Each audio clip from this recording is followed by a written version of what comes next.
2018 সালে হয়েছিল রাতের ভোট। 2024 সালে আমরা দেখেছিলাম ডামি ভোট।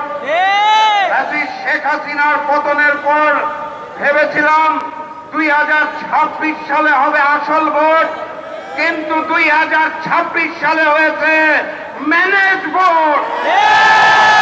লন্ডন থেকে ওই মুফতি সাহেব এসে জনগণের সমর্থন আদায় করতে না পেরে প্রশাসনকে ম্যানেজ করে, ডিপস্টেটকে ম্যানেজ করে, কমিশনকে ম্যানেজ করে, সরকারকে ম্যানেজ করে ম্যানেজ ভোট আয়োজন করেছে।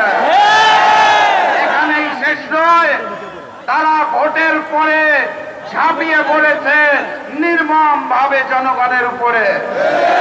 2018 সালে ধানের শীষে ভোট দেওয়ার জন্য যেভাবে করে গণধর্ষণ হয়েছিল, 2026 সালে এসে ধানের শীষে ভোট না দেওয়ার কারণে গণধর্ষণ আমরা দেখতে পেয়েছি।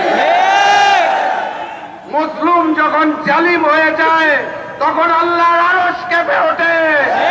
আমি লন্ডনের মুফতি আর নতুন জালেমকে বলতে চাই, মজলুমরা হারতে জানে না, মজলুমরা কাঁদতে জানে না, মজলুমরা থামতে জানে না।